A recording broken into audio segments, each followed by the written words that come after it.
Hey everybody, I'm near Sumter, South Carolina right now, and I'm visiting the Battle of Dingle's Mill. I did not know this place existed. However, I looked for points of interest near me today, and this came up. So if you're ready to see it, I'm ready to show it, so let's go.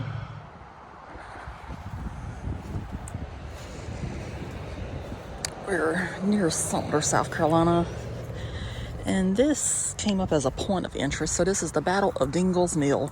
Here on April 9th, 1865, the day of General Lee's surrender, was fought one of the last battles of the war between the states. 158 Confederates rallied by Colonel, I'm going to guess that's George W. Lee, stopped for several hours the advance of 2,700 Union troops under General Edward E. Potter. Casualties: Confederate 12, Union 26.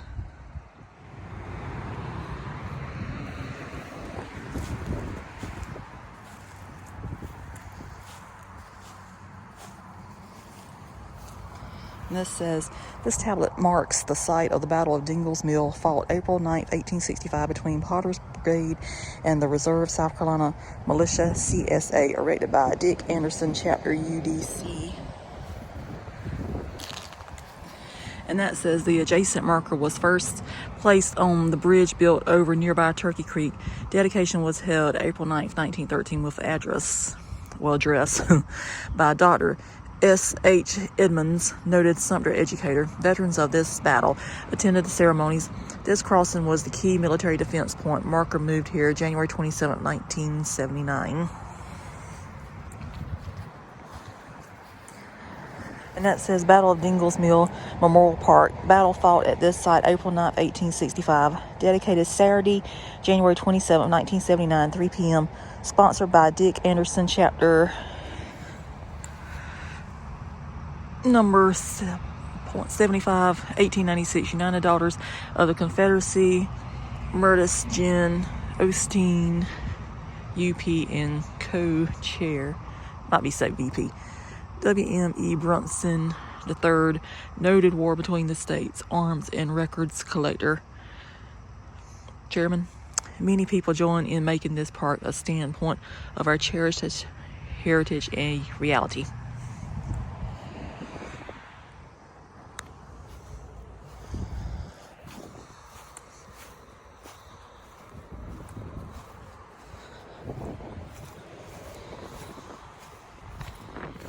And you can also tell that spring is on the way, because look at the pretty little yellow flowers blooming.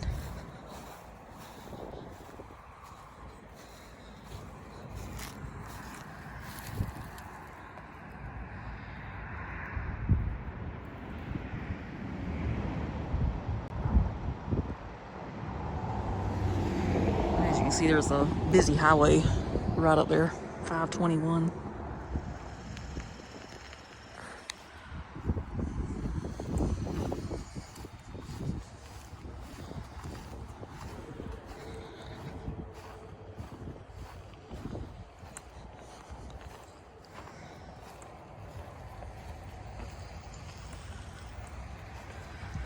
It says Dingle's Mill Battleground, an historic Civil War site.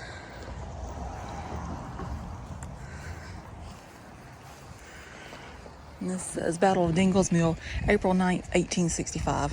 While Lee was surrendering, one of the last battles of the Civil War took place. General Edward E. Potter's Union troops arrived in Georgetown on April 5th to begin their march inland along what is US 521 today to destroy valuable warehouses, railroad lines, and supplies. The first real battle took place here south of town at Dingle's Mill on Easter Day. With no regular Confederate units in the area, Sumter was determined to make a stand against the invading Union troops. They assembled a small force of 154 men made up of an assortment of groups including Colonel George W. Lee's 20th South Carolina Militia. So I was right over there about that was George. The 44th Clarendon Militia and local hospital convalescent soldiers. They chose to make their stand here where a creek and swamp cut the roads into town. It was also the most direct route into Sumter. Lieutenant McQueen, a son of a Sumter minister, commanded one cannon facing the causeway. To the right, massed behind the pines and brush, Lieutenant Painpear, an artilleryman from New Orleans who had been recovering from wounds in a Sumter hospital, commanded a second gun. When the Union troops arrived, Lieutenant McQueen and Lieutenant Painpear opened fire with their guns. Potter brought up his artillery and returned fire. One of the first rounds struck Lieutenant McQueen, killing him where he stood and silencing his gun. Potter then ordered the men of the 25th and 107th Ohio regiments forward to take position for a direct assault, but the Confederate fire raked the causeway, driving the attackers back. The Union troops tried a second assault, but again were driven back. Surprised at the stubborn defense, Potter ordered his 56th and 157th New York regiments to the left to try and flank the defenders.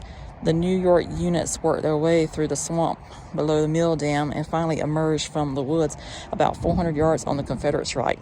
Colonel George W. Lee's militiamen, discovering the new threat, reformed their line and fired into the advancing Union force, but they were driven back by the heavy counterfire.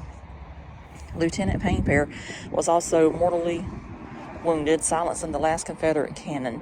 Their guns out of action and position turned the Confederates fell back towards Sumter, making one more stand by a rail fence until finally being driven off the field. 6 Confederates lost their lives, 8 were wounded, and 2 were captured. 3 Union troops lost their lives, and 23 were wounded.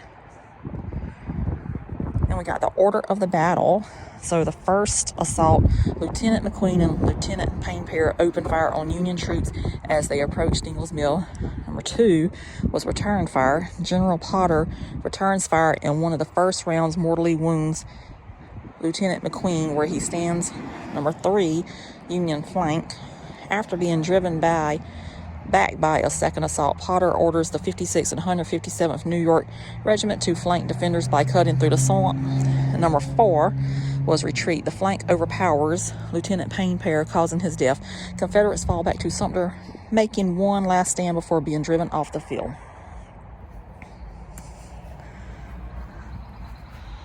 And then we got the map right there. And it says, did you know approximately 620,000 soldiers died from combat, accident, starvation, and disease during the Civil War? And on this site, you have a Union tribute, Confederate tribute, and the 2 cannons. So we've already seen the 2 cannons. So we got to go see everything else. Let's see if they got any brochures in here.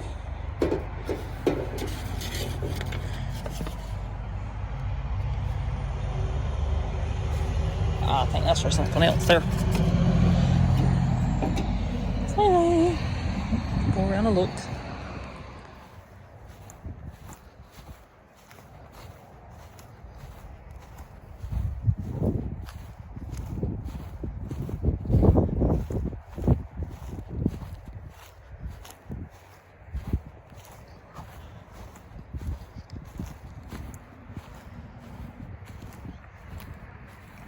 So this says, this spot dedicated to the honor of 3 Union soldiers who were killed and buried in a common grave somewhere on this battlefield. You got Private Edward Bristol. He was with the 157th New York Volunteers Infantry. Private William Post of the 157th New York Volunteers Infantry, and Private William Utter of the 56th New York Volunteers Infantry.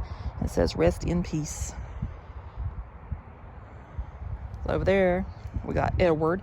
It says, in memory of Edward Bristol, Private. And that was passed away April 9th, 1865. We got William right here in the middle. And we got the other William over there.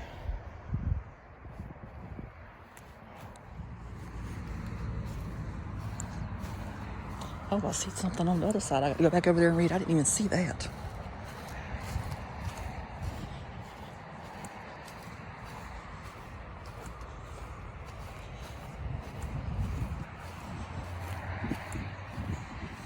This one says, Confederate casualties in the Battle of Dingle's Mill killed Lieutenant Alex McQueen, Gardens Battery, Palmetto Artillery, Lieutenant Raphael Painpear, South Carolina Siege Train, Sergeant Joseph H. Long, 20th South Carolina Militia, Dr. John Thompson, 20th South Carolina Militia, Private C.N. Harbin, 2nd SC Reserves, Private William Reeder, Co-ASC Siege Train. Wounded was Private William Wingate of the 20th South Carolina Militia, Private Wade Newman, Union Unknown, Private Potts Davis, 20th South Carolina Militia, Private William Baker, Cody, 1st South Carolina Infantry, Private Charles McCoy, 20th South Carolina Militia, Private Fame, Georgia Regiment, Private G.C. Fabed, 22nd Georgia Regiment, Private William Harrell, 20th South Carolina Militia, and captured was Private H.D. Lincoln, 20th South Carolina Militia, and Private William Wooten, 20th South Carolina Militia.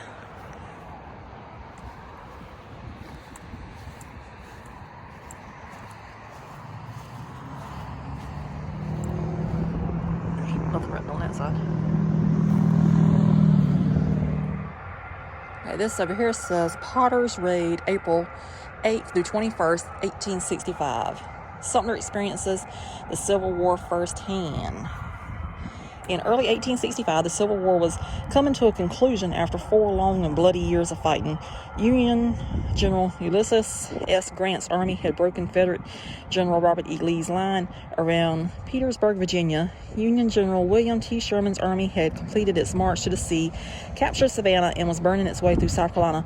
By April, the capital at Richmond was evacuated. Lee retreated toward North Carolina in an attempt to join forces with Confederate General Joe Johnston's army for a last stand.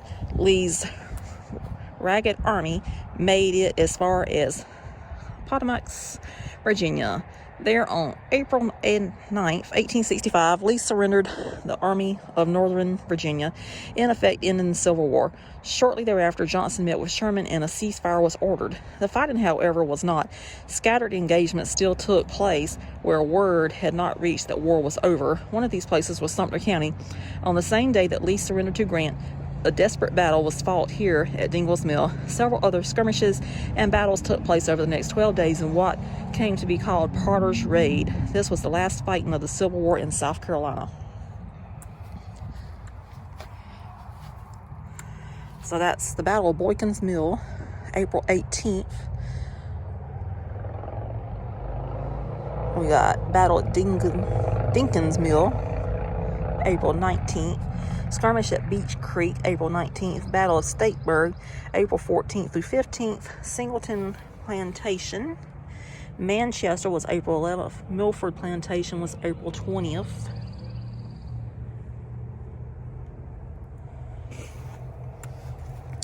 Skirmish at Spring Hill was on April 16th. Oakland Plantation, April 18th. Maysville Railroad Depot attack was April 10th. Sumter, April 9th through 11th. Battle of Dingle's Mill was April 9th. And Manning, First Blood, April 8th. And this said, railroads and the war. Railroads played a key role in the Civil War, dictating the movement of armies and even the location of battles. They were also prime targets. On his sweep through South Carolina, Sherman learned that there were several trains loaded with military supplies south of his line of march on the Wilmington and Manchester Railroad that ran from Sumter. He ordered that a force be organized from the various Union garrison units of the Carolina coast to march inland and destroy the trains and their cargoes, even if it should cost 500 men. A provisional division of 2,700 men commanded by General Edward E. Potter was assembled, consisting of 2 brigades of white and black infantry and supported by cavalry, artillery, and engineer detachments. And the Union Army order of battle had 2 brigades of 2,700 men, and Confederate at Dingle's Mill had 154 men, at Dinkin's Mill had 1,500 men, and at Boykin's Mill had 725 men. Alright, so I'm back in the car now. This actually took longer than I thought it would, because it's much larger than I thought it would be. And they've kind of got it broke up into 3 segments. They got the cannons over there, they got the Confederate thing, they got the Union thing, well technically 4 things, and then they got the kiosk right there that tells everything. So it's out here beside a busy highway. It's 521, and they got a nice little pull off where you can just pull down here and walk around and look at everything. I did not know this was here. Did you know this was here? Nope.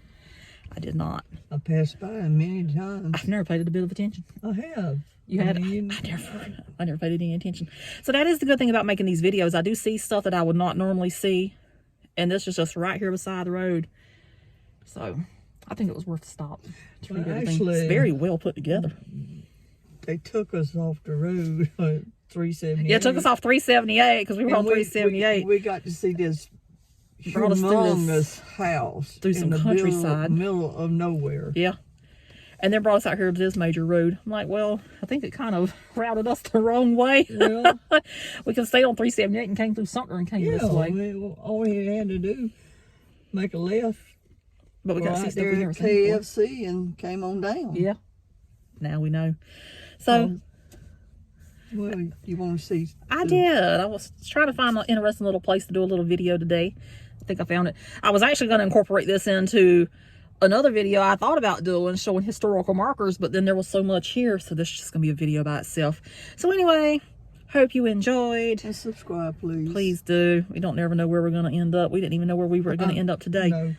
I just Googled points of interest near Sumter, South Carolina, and this came up. So that's it for this one. It was a point of interest. It was definitely a point of interest. So, if you're a history, I do like history buff. History I do like history. You can like come down here and just read the stuff, even though I read everything for you pretty much. So anyway, toodaloo. Bye. Bye.